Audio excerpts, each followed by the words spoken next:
Hello everyone. बच्चों, आज की इस वीडियो में मैं अभी डिस्कस कर रहा हूँ आपके साथ जो आज क्लास 10 साइंस सीबीएसई का पेपर था। उसमें बच्चों मेरे पास सेट 3 है और इसमें पहले मैं आपके साथ बायोलॉजी के क्वेश्चन जो है वो डील करूँगा। तो उसके बाद लेटर ऑन केमिस्ट्री और फिजिक्स को भी डील करते हैं। तो सबसे पहले बायोलॉजी के क्वेश्चन पे मूव करते हैं। तो क्वेश्चन नंबर जो 3 आपको दिख रहा है। क्वेश्चन नंबर 3 क्या है? A zygote is formed by the fusion of a male gamete and a female gamete. The number of chromosome in the zygote of a human is. तो बच्चों, अगर इसका आंसर देखा जाए तो आंसर जो जाएगा इसका सी पार्ट है 46। क्योंकि आप जानते हैं कि मेल गैमेट स्पर्म में 23 मीन हैप्लॉइड होता है। इसी तरीके से जो फीमेल गैमेट स्पर्म होता है इसमें भी 23 नंबर ऑफ क्रोमोसोम होते हैं। जब उनका फ्यूजन होता है रिजल्टिंग में जो जाइगोट बनेगा वो डिप्लॉइड बनेगा। It means it consist of 46 number of chromosomes. ठीक है। अब क्वेश्चन नंबर जो 4 है, the part of seed which is a source of food during germination of seed is. तो बच्चों इसका आंसर जाएगा ए पार्ट, कॉटिलेडन। ठीक है। क्योंकि सीड जर्मिनेशन के समय क्या होता है कि जो सीड है वो यूज़ करता है एज अ कोटिलेडन को सोर्स ऑफ फूड। अगर देखो यहाँ पे अगर एंडोस्पर्म आंसर ऑप्शन में होता तो आप एंडोस्पर्म आंसर करते, बट एंडोस्पर्म यहाँ पे नहीं है।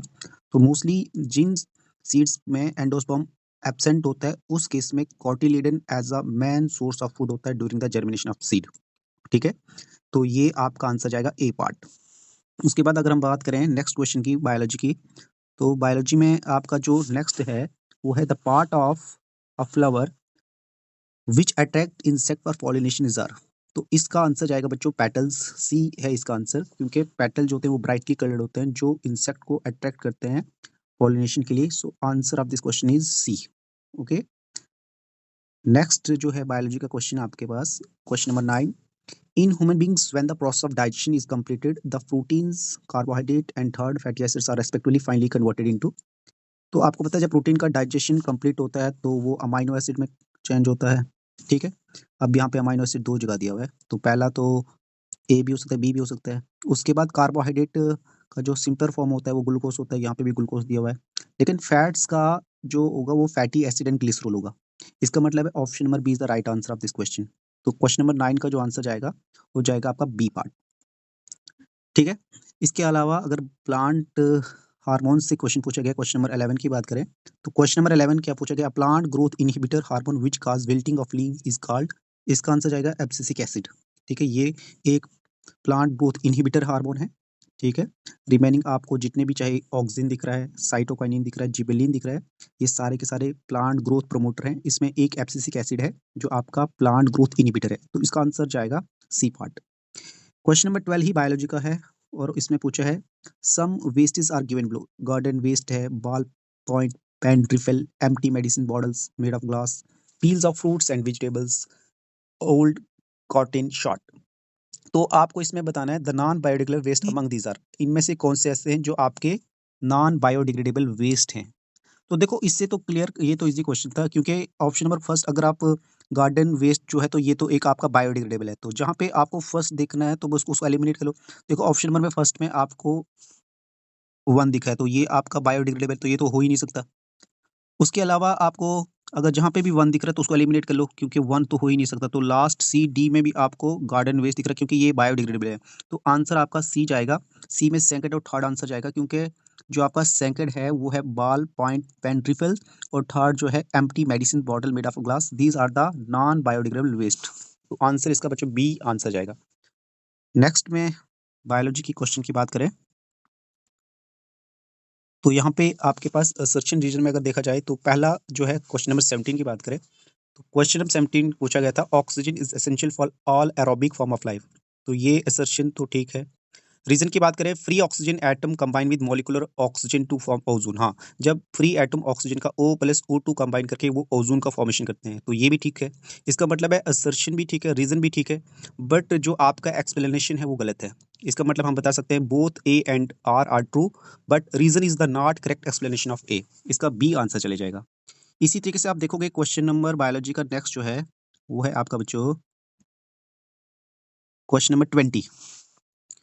इन the human heart ventricles have thicker muscular wall than atria. हाँ, देखो वेंट्रिकल्स के जो वॉल्स होते हैं वो थिकर होते हैं एज कम्पेयर टू आर्टरिया क्योंकि उनको पूरी बॉडी को ब्लड सप्लाई करना होता है। इसी तरीके से अगर रीजन देखोगे तो ventricles have to pump the blood into various organs. ठीक है। तो वेंट्रिकल्स जो होते हैं वो ब्लड को पंप करते हैं वेरियस ऑर्गन में। हाँ, क्योंकि वेंट्रिकल्स जो आपका लेफ्ट वेंट्रिकल है वो पंप करता है ब्लड को वाया अरोटा के through different part of the body, और जो राइट वेंट्रिकल होता है वो डिऑक्सीनेटेड ब्लड को पंप करता है लंग्स के लिए। तो ये भी आपका आंसर यानी कि रीजन भी ठीक है। तो हम बता सकते हैं कि असर्शन रीजन दोनों ही ठीक है और एक्सप्लेनेशन भी यहाँ पे राइट है। ठीक है, इसका मतलब है जो आपका ऑप्शन जाएगा वो है both A and R true and reason is the correct explanation of A.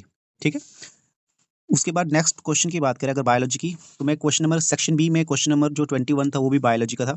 We need to water the soil in plants on a regular basis but it ultimately reaches the leaves of the plant, explain how it this take place.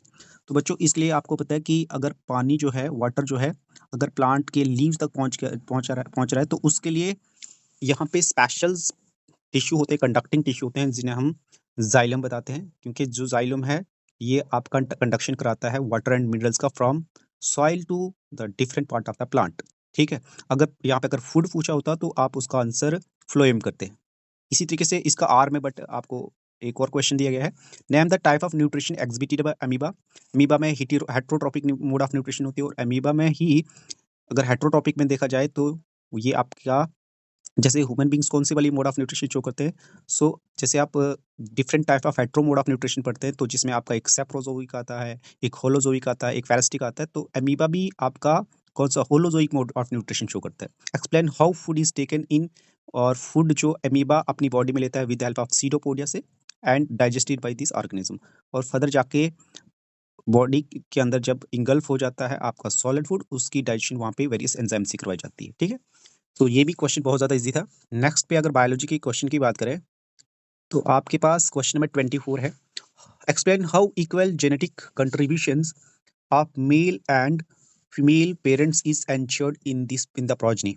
तो equal genetic contribution कहने का मतलब है जैसे आपको पता है male gamete में हैप्लॉइड मीन हैप्लॉइड होते हैं, यानी कि half number of chromosome male से आते हैं and half number of chromosome female से आते हैं। तो क्योंकि जो गैमेट्स होते हैं दे आर हैप्लॉइड और रिजल्टिंग में जब फ्यूज होकर जाइगोट बनेगा तो हम बता सकते हैं कि half number of chromosomes they will carry from the father side and half chromosome will carry from the mother side. So हम इसी तरीके से बता सकते हैं कि जो इक्वल जेनेटिक कंट्रीब्यूशन होता है मेल एंड फीमेल का, ठीक है, दोनों ही पेरेंट्स का उनकी प्रोजनीज में, क्योंकि गैमेट जो होते हैं वो हैप्लॉइड होते हैं और हैप्लॉइड गैमेट होने की वजह से जो उनके प्रोजनीज में क्रोमोसोम्स आएंगे वो इक्वल आएंगे बोथ फादर एंड मदर से। ठीक, सो इजी क्वेश्चन था ये बहुत ज़्यादा। नेक्स्ट क्वेश्चन की बात करें बायोलॉजी की, तो यहाँ पे नेक्स्ट क्वेश्चन आपका बायोलॉजी का है, क्वेश्चन नंबर 30 की बात करें, जेनेटिक्स का क्वेश्चन था, name any two page of contrasting characters other than height used by Mendel in his experiment.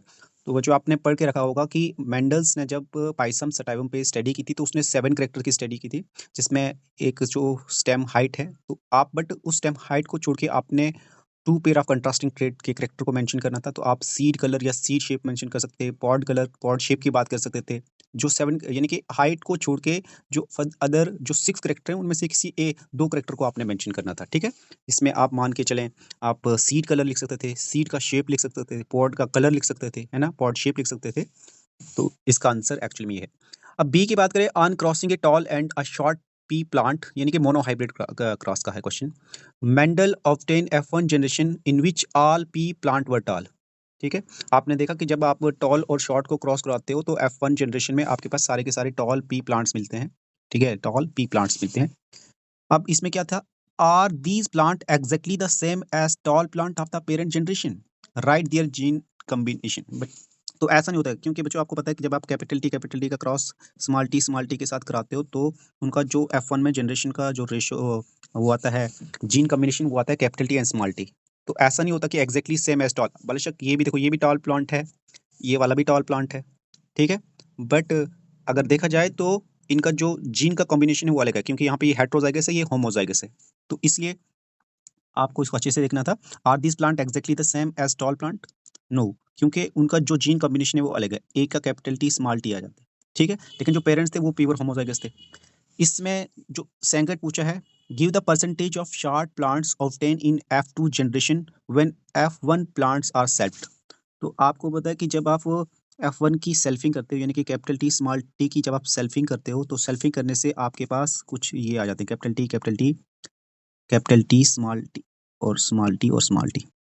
और आपको इसमें क्या बोला है, you have to give the percentage of short plants, तो शॉर्ट प्लांट्स आपको ये वाले दिख रहे हैं और आपको पता है कि जिसका रेशियो जो है वो 1:2 2:1 है, और इसमें एक ही ऐसा प्लांट है जो आपका शॉर्ट प्लांट है। इसका मतलब है 25%, 25% इसका राइट आंसर है।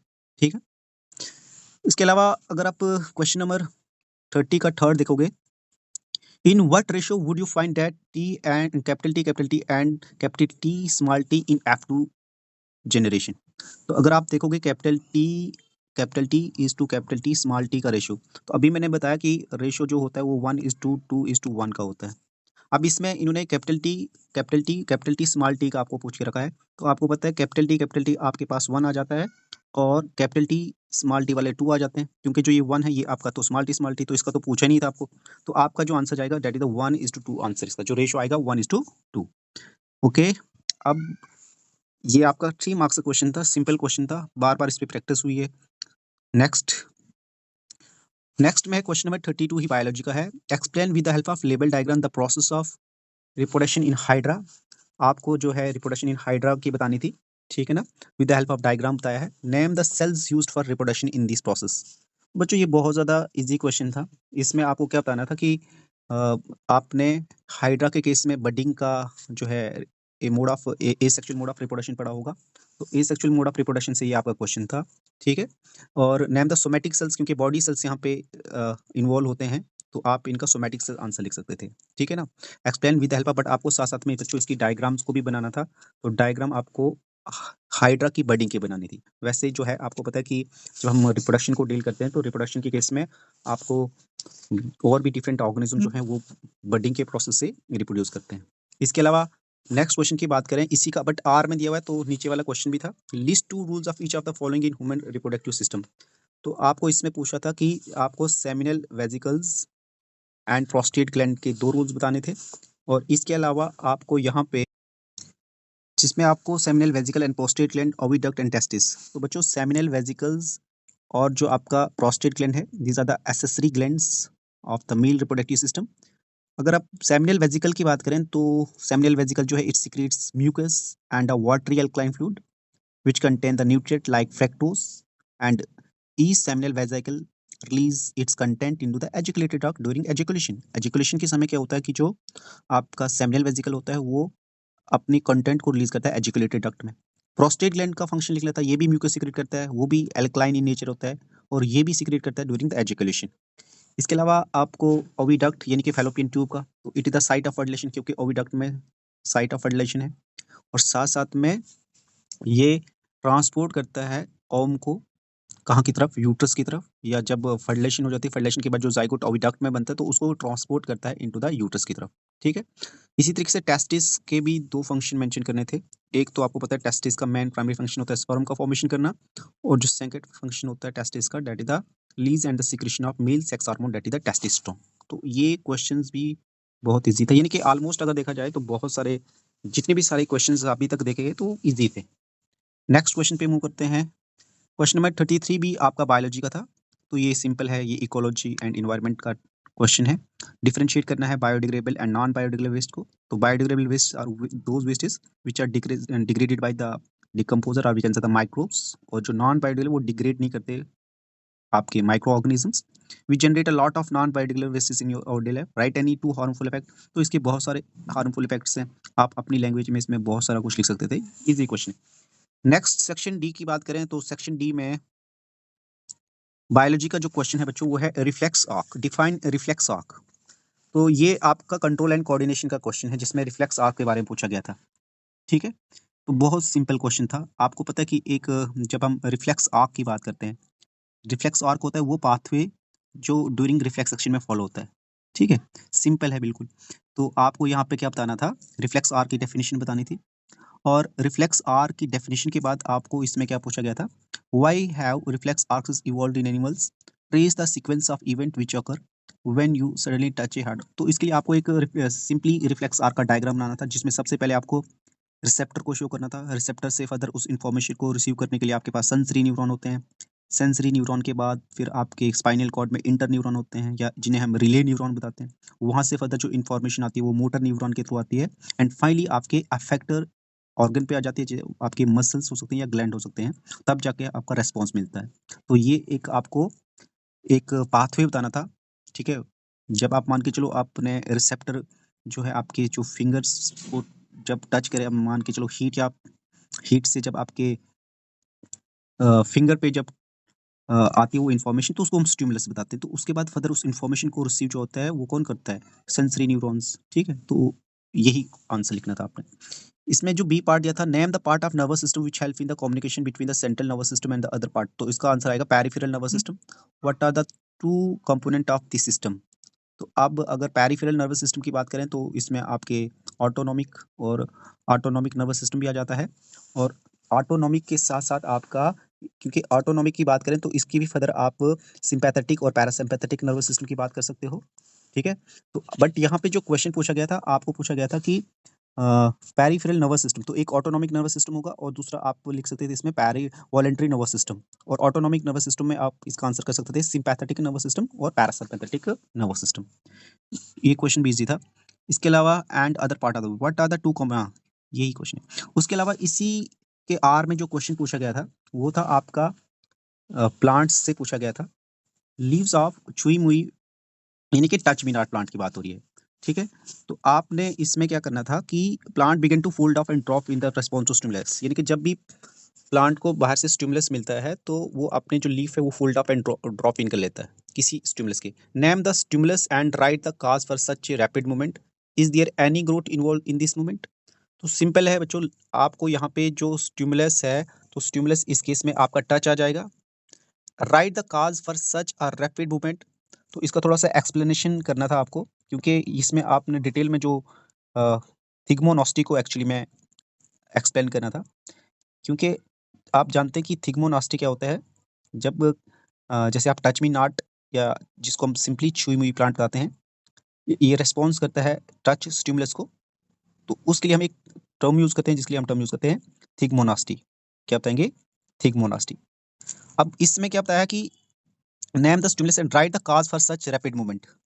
तो इसका आपको मैकेनिज्म लिखना था कि जो आपको ऑस्मोसिस के प्रोसेस से इसको एक्सप्लेन करना था कि यहाँ पे plant cells change by changing the amount of water in them, ठीक है? क्योंकि यहाँ पे एक्चुअली में वाटर की जो कंसंट्रेशन है उसकी चेंजिंग की वजह से जो है लीफ जो होते हैं किसके, आपके टच मी नॉट प्लांट के, वो फोल्ड अप एंड ड्रॉप इन होते हैं। तो ये भी सिंपल क्वेश्चन था। इसके अलावा डिफाइन जियोट्रॉफिज्म इन प्लांट्स, तो ये, हाँ, बट इसी क्वेश्चन में जो इसका एक और पार्ट पूछा गया था कि is there any growth involve in the, हाँ, तो इसमें अब जब classification of induce plant development की बात है, दो टाइप ऑफ मूवमेंट पढ़ते हैं, एक नास्टिक एंड ट्रॉफिक। तो आपका जो सिस्मोनास्टिक मूवमेंट, या जिसमें हमने थिग्मोनास्टिक की बात की, जहाँ पे टच एज अ स्टिमुलस होता है, तो वहाँ पे ये आपके क्या होते हैं, ज़्यादातर non directional induced variation movement, ठीक है ना? तो यहाँ पे ग्रोथ नहीं होती है। हाँ, जब हम ट्रॉफिक मूवमेंट की बात करते हैं तो ट्रॉफिक मूवमेंट में आपकी ग्रोथ जो होती है। इसमें जो सेकंड पार्ट पूछा गया था, that is the define geotropism plant, what is mean by positive and negative geotropism, give one example of each. Geotropism बच्चों सिंपली बताएं तो ये एक डायरेक्शनल मूवमेंट होता है of the plant part in response to gravity. तो इसमें आपको क्या बताना था, if the plant part move in the direction of gravity, अगर प्लांट के पार्ट का मूवमेंट ग्रेविटी की तरफ है तो उसको हम पॉजिटिव जियोट्रॉफिज्म बताएंगे। And alternately if the plant parts move against the direction of gravity, it is termed as the negative geotropism. तो एग्जांपल भी आपको बताना था, तो एग्जांपल आप लिख सकते थे इसमें, जैसे root of a plant move downward in the soil. अगर मान के चलो आपके पास प्लांट है तो जो उसकी रूट होती हैं वो सॉइल की तरफ ग्रो करती हैं, तो वो आ जाएगा in the direction of gravity and thus show positive जियोट्रॉफिज्म।